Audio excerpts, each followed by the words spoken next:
Voilà, na rond-point Willeri Gauthier Okito azalaki wana bipai wapi bitongela mwanza ya bandako batonga immeuble moko ekuta basinga konga pe basinga wana ebeti aide maçon akwei wuta likolo kino na se baye bazalaki wana balobaki boye na reportage ya Mondial Télévision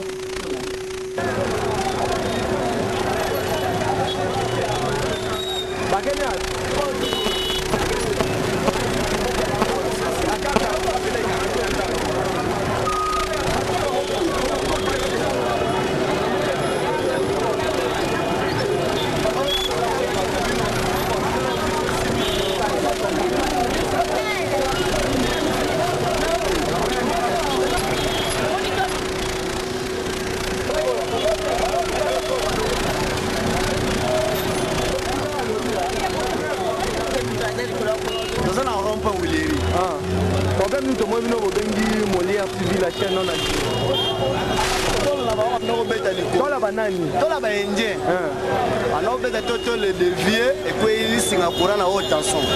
Tant ya ebaki na takaya kanga tolo wana. Na ebaite. Ba o ba travailler wana ba charpentier wana. Asaka pa bendie. Asaka pa bendie. Akaya kanga tolo wana pour beti.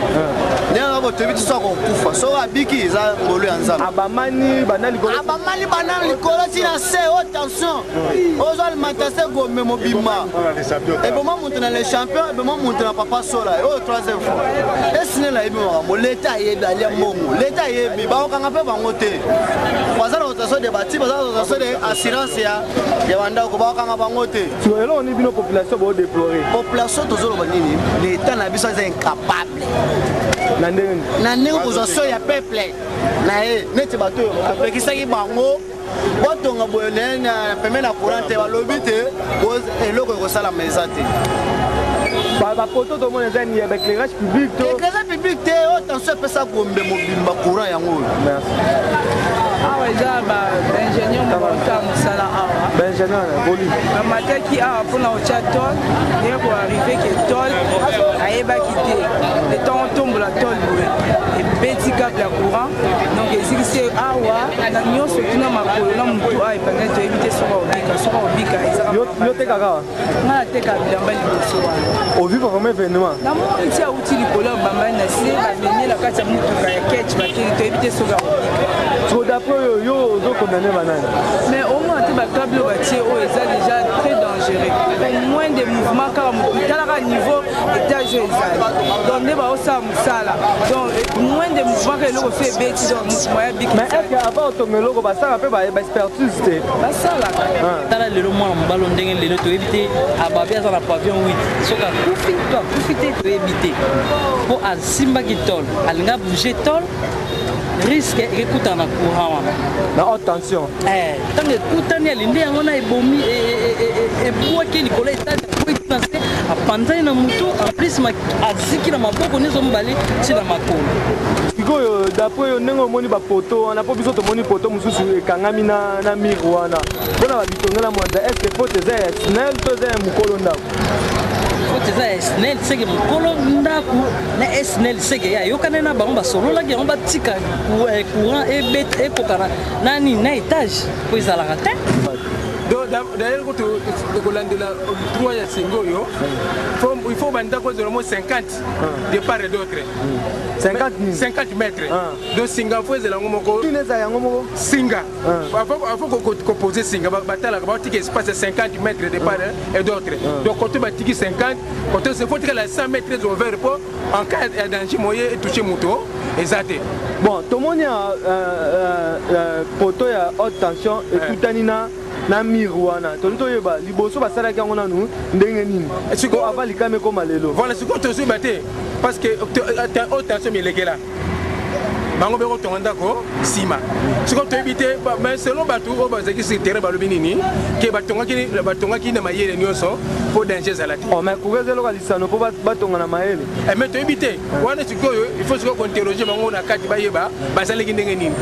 mais selon batu ba rimera pemene ba benini basala ki po c'est na ko kata tansote pour nanda ko moko wana c'était que c'est le courant faut ça ngo ba sur bango de basiki na oya kwei azaki na sali que imprudence mais échelle ba tchaki ngo ndengeni deli pese pese coincé na singa maintenant moi aussi je me pose la question place na baleka ki baleki c'est qu'est-ce que est-ce qu'il attention te mokola to ndengeni ata kutu bolingo ya mbongo eleki degré na kati ya motema pe moyen ya kopikola yango ezali te vraiment ba ingénieur ya mboka na biso tango bozali kosala planning pona kotonga ndako oyo botalaki te danger nini oyo bato bazali kokurir na yango ndako kutu nano esili te bato babandi kokende kasi soki esili ekozala ndenge nini tokosenga kaka na bakonzi batala likambo o malamu po population bazali kokurir na danger makasi. La police ekangi kuluna moko a menacé papa bato abuki mino pe abotole biloko na commune ya Kibantseke précisément na Kingasani na reportage ya Josué Lokasi. Tali boso. Bino bokota na bela ngao. Kasi abana wazile. So bani mangwa. Basi mazo bazitinde bautika. Loba ko bazoto na yo. Mbongo mutu la kena ebité ya tika boye. Loba tika boye ko. Bonjour. Ya to kutinde ko asani ko teba. Ndeko yo aza moko ya ba ekiri zombi. Ekiri zombi. Ba ba sa ba ka danger ba ko kale ba to ko to ba biloko le ba yo. Lobi na kutu pe ka ndenge za la rapera. La kina ozonga akale petit père ma pauvre gauche droite botole 50 000 na chombo buki père lim père à l'hôpital donc vraiment l'hôpital à Simon commune l'hôpital à Simon commune yango boni tellement majeur rigo ala raté atindi batu banal donc akimaki quand même akimaki bata batamina et bakimina ya boule sili OK majeur rigo ça yo ka déjà donc atindi batu nge baki bakiatie no moto zali ana azade lo azana commune vraiment ils ont bien été appelé au boye pesi bakanga kanga bango déjà donc ke asongi abotoli aibi ka okenda ozonga bakonzi bali kolo forma donc tozoloba nyonso donc na maona pasi pour biloko boye za bien que pour ça bukane pe mutata botane pe mutu biloko mais bien aibi ka buki boye bakanje boye aibi ke ndake boye bakosonga pa o répétant le susu tout ça la pende ba nde pas somi pe boye ata 2025 2030 et au terre ozonga suste pour biloko boye aibi ke sona kenanga pe ozonga auti prison et comment la bango comment on parlait tara za ne à l'aise aibi ka okenda po mo ozonga susu obotola eza bien te bakonzi ba likolo fo ko terre ba to so aye peut-être santé soit plus na ndenge eza bien tazana hôpital la buka minu hôpital la buka mtaka mda buki minu aboto so ablo na yo tout eza bien te po la bakangi na chomba père wana na basima père wana makamto père wana biso basana nzambe tozotia bana na prière parce que tozo beza milimo mabe bana baza voter baza vraiment voter au cas les qui boye été bana bazo respecter ba parents mais cette fois ci moni mwana za trop brutal alinga menacer papa boto de lokwa buka lino or que ça malamu te alors on a resenga vraiment biso basana nzambe ya Congo il paraît que la complicité avec nos parents et Gasani non je parle d'abord des serviteurs de Dieu c'est la complicité mon boto to gauti na mwana mais les serviteurs de Dieu vous avez placé pour indiquer quand même ma famille ou l'église tozo bondela to sangana to lela mawana nzambe likola bana na biso to sauver bango parce que bible zolo bana mokanda ne faisait 6 la verset nango ya liboso lobi enfants obéissez à vos parents mais surtout qui na kati dans ces vos parents n'héritez pas vos enfants bilo comme so bana bazo sala ba héritation uti na ba parents rejeter mwana sana mbongo azoko kotangisa te kolesa ete moni memi bana na esprit ya mabe alors biso basana nzambe to mema fardeau ya ko soutenir bana o mema bango vraiment na kati ya nzela nzambe pour que basa la sauver pe libérer Tali boso. kuluna oyo bozali komona akangama mbala ebele na boloko kasi changement ezali te pona ye boloko ekoma lokola ndaku na bango ya bopemi soki abimi azongeli na ye mabe longonya mingi na la police na musala kitoko oyo bosali awa na komini ya Kibantseke na Kingasani boyende ezali excès de vitesse ya mokumbi mutuka 207 à tout temps moto ya moto na komini ya Limete na reportage ya Delo Temondo.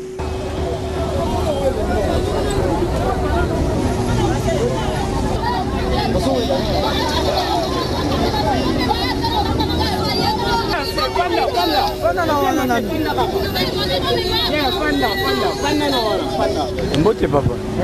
namoni oza chauffeur à voiture j'espère. Oui, na chauffeur à voiture même il paye à bis. Donc okumba pe na bis. Oui, na bis. OK, service na komona vraiment 207 et tout tin bato moto yo na voiture ndeko na nga vraiment tala ndeko abité ba chauffeur na biso yo ebité papa moi conseil za netangi yo chauffeur conseil ko pesa ni kota moleza ndenge ni na so bimi na kata goudron faut pas chauffeur tamola ndeni moi conseil za ni mingi conseil na ko pesa bandeko na ba chauffeur mingi ba bi ko la route te ebele akokende abimisi même 207 ba ko pesa epete recevoir camion na parking chef ye chauffeur atikalaki azui camion bano mema bamisusu bazododo yango moni ezobomaka bango bongo yosala bango mabe nga na konsenga na kosenga netinga bazala lokola ngai nga sina na bimi tina kosisa musala na melaka bia loba na kate sina silisi sona silisi te na omela eloko te mais bien faut melango après boulot so osisine oui eza ne bongo yango moni ebele bazoyiba bango mituko po bazoyeba te c'était na balira ba 207 ndenge tuti bandeko wana vraiment ozomona palola mi na principe boye vraiment elobi esalinga mpasi mingi koboma bandeko boye eza pena bien te ntango ozobima na ntongo fo kosambelaka bandeko wana basambelaka te nayebi te kobomaka bato boye pambapamba lokwa banyama mpona nga boye nasepeli te pena mama komona accident vraiment boye mpona yo mwa conseil ozali na bamoto na ba 207 ndenge ndeko apalolami boye yo lobi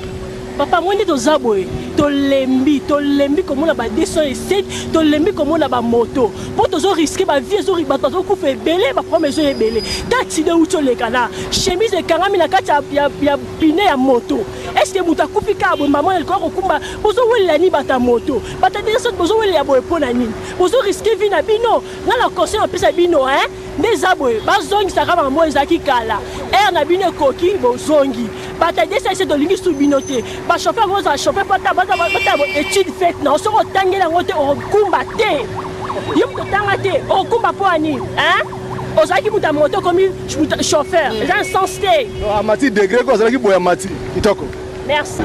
papa mbote mbote papa namoni okoma moto awa moi conseil ozali ndeko vraiment bapaloli venir na 207 boye nayebi te soki bie mpe baexcès de vitesse na bino yango esala boye merci pour la parole consomma asala ezalaki parce que po biso tofacilite transport ndenge ezalaka mpasi tofacilite yango par jalousie ebango base kua toza na jalousie toza parmi barichesse toza na richesse biso ya motema mabe alors moto apratike ndenge alingeli parce que ezalaka donc jalousie yango wana esalaki nongo bakosaka par moto jalousie donc desese elingaka bino te mais nalobi da mokuseti jalousie kitoko eza biso bachauffeur ya 207 toko esiko na libulu baoloba nini baya kokunda mpona koluka babungisa ya bopemi soki abimi azongeli na ye mabe longonya mingi na la polise na mosala kitoko oyo bosali awa na komini ya Kimbanzeke na Kingasani boyende ezali excès de vitesse ya mokumbi mutuka 207 atuta moto ya moto na komini ya Limete na reportage ya Delo Temondo.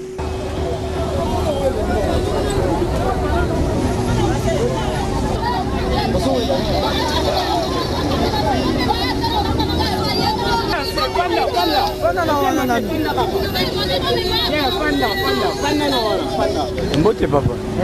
Namoni oza chauffeur à voiture, j'espère. Oui, na chauffeur à voiture, même il paye à bis. Donc, pourquoi pas à bis? Oui, na bis. Ok, quel service on a vraiment 207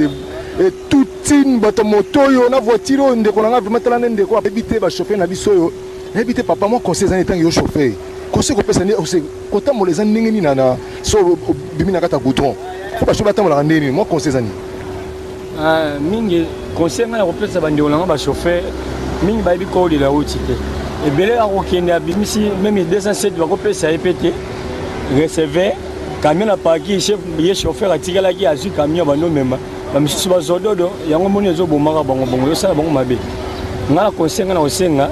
netinga bazala lokola ngai nga sina na bimi tina kosisa musala na melaka bia loba na kate sina silisi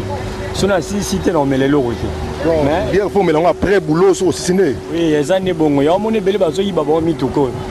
po bazoyeba te c'était na balira ba 207 ndenge tuti bandeko wana vraiment ozomona palola mi na principe boye vraiment elobi esalinga mpasi mingi koboma bandeko boye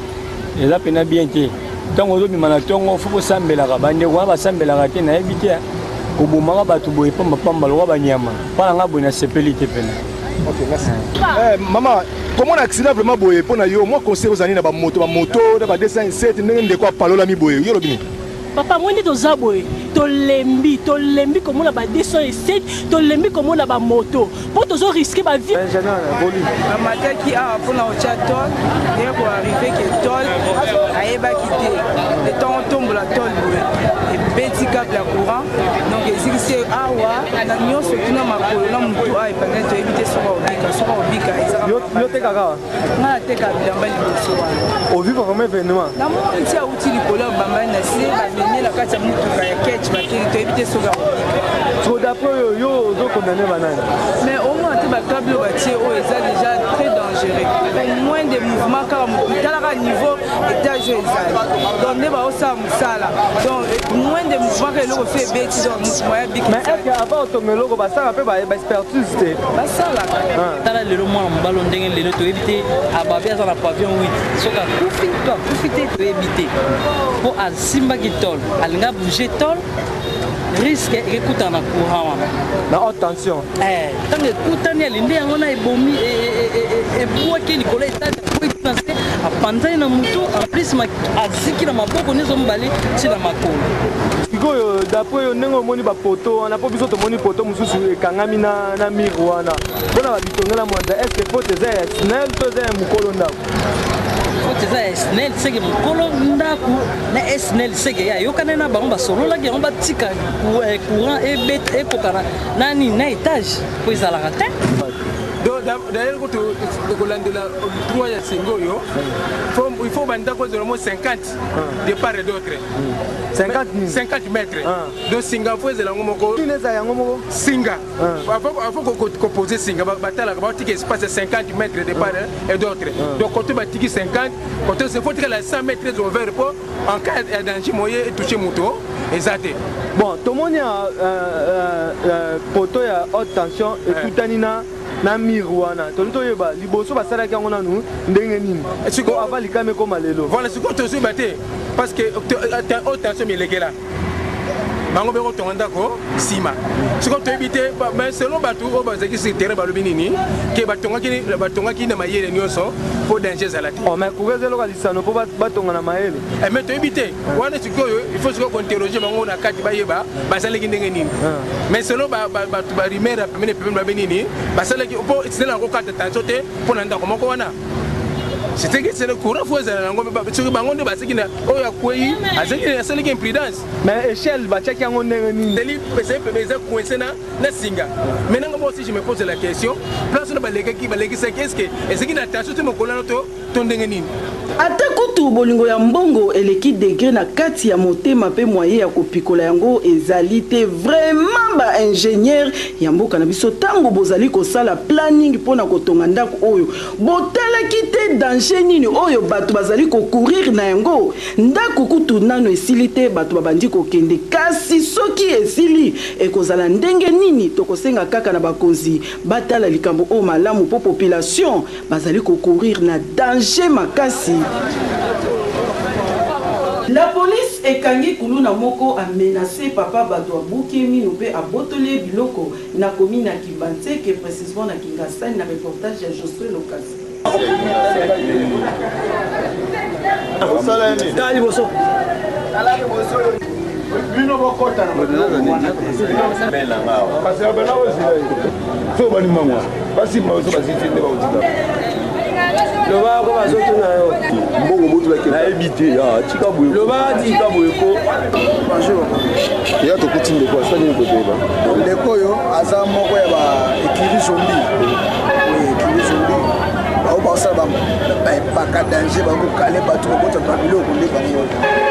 Lobi na kutu pe ka ndenge za la rapera. Na kina ozonga kale pe. Anati père ma prof gauche droite botole 50 000 na chombo buki père lim père à l'hôpital donc vraiment l'hôpital à Simon Komina l'hôpital à Simon Komina yango boni tellement majeur rigo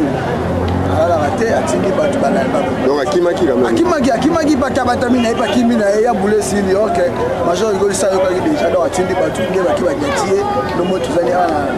azade lo azana Komina vraiment ils ont bien établi ko boye pesi bakanga kanga bango déjà donc ndai ke asongi abotoli aibi ka okenda osonga bakonzi bali kolo forma donc tozolela tozoloba nyonso donc on a passé pour biloko boza bien pour ça bukane pe mutata bota ne ba mutu biloko mais bien ebi ka buki boye bakanye boye ebi ke ndake boye ba osonga pa o répéter ngo lisusu tout ça la pende ba ne pas so mi pe boye ata ti 2025 2030 et au terre on zonga juste pour biloko boye ebi ke sona kenanga pe on zonga auti prison comment la bango comment on parlait tara ça ne à l'aise ebi ka okenda po mo zonga susu obotola eza bien te ba konzi ba likolo faut au terre ba to so aye et de santé soit perona ndenge eza bien ta ça l'hôpital la buka minu ah hôpital la buka mta buki minu aboto su ba biloko na yo tout eza bien te po la bakangi na chomba père wana na basima père wana makamto père wana biso basali na nzambe tozotia bana na prière parce que tozoyeba milimo mabe bana baza envoûté baza vraiment envoûté okala ezalaki boye te bana bazo respecter baparents mais cette fois-ci omoni mwana aza trop brutal alinga menace papa boto lelo kwa buka lino or que eza malamu te alors na kosenga vraiment biso basali na nzambe ya Congo. Il paraît que la complicité avec nos parents non, je parle d'abord des serviteurs de Dieu. C'est la complicité. Mais vous avez mis placé pour éduquer quand même ma famille ou l'église. Tozo bondela, to sangana, to lela mawana nzambe kola bana na biso. To sauver bango parce que Bible zolo bana mokanda Ephésiens 6. La verset nango ya liboso lobi enfants obéissez à vos parents. Mais surtout qui tina kati dans ces vos parents n'héritez pas vos enfants. Bilo comme so bana bazo sala ba héritation ou tina ba parents rejeter moi na sana mbongo. Azoko rotangi sete rolé ça a été moni memi bana na esprit ya mabe. Alors biso basali na nzambe to mema fardeau ya soutenir bana o mema bango vraiment na kati ya nzela nzambe pour que basa la sauver pe libérer. kuluna oyo bozali komona akangama mbala ebele na boloko kasi changement ezali te pona e boloko ekoma lokola ndaku na bango wala na rond-point Willy Gauthier okito azalaki wana bipai wapi bitongela mwanza ya bandako batonga immeuble moko ekuta basinga konga pe basinga wana ebeti Ed Mason akwei wuta likolo kino na se baye bazalaki wana balobaki boye na reportage ya Mondial Télévision.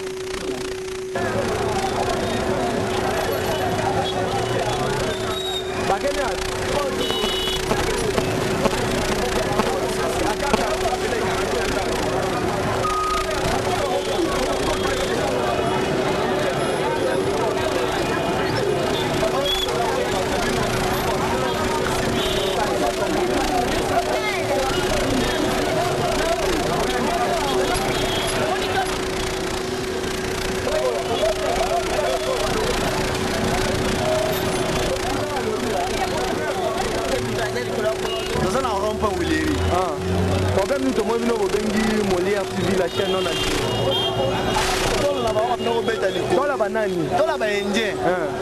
ana obeta toto le devier et puis il Singapour na haute tension tant ya ebaki na etake ya kanga tolo wana nana ebaite ba o ba travailler wana ba charpentier wana asaka pa bendie aka kanga tolo wana ore beti nanga bo tebi tso ko kufa so abiki za ngolo ya nzamba abamani banali likolo tina se haute tension ozo alimentation go memo bima et bon monte dans les champions et bon monte dans papa sola et troisième fois et sinon là il l'état est d'aller mongo l'état est biba okanga pe bango te bazana otaso de bati bazana otaso de assurance ya banda ko ba okanga bango te so elo ni bino population bo déplorer population tozolo banini l'état na biso est incapable na ndenge position ya peuple na e neti bato apekisaki bango botonga boyo na peme na courant te balobi te eloko ekosala meza te bapoto tomona eza ni éclairage public to éclairage public te o tension epesa kombe mobimba courant yango oyo awa eza baingénieur moko mosala awa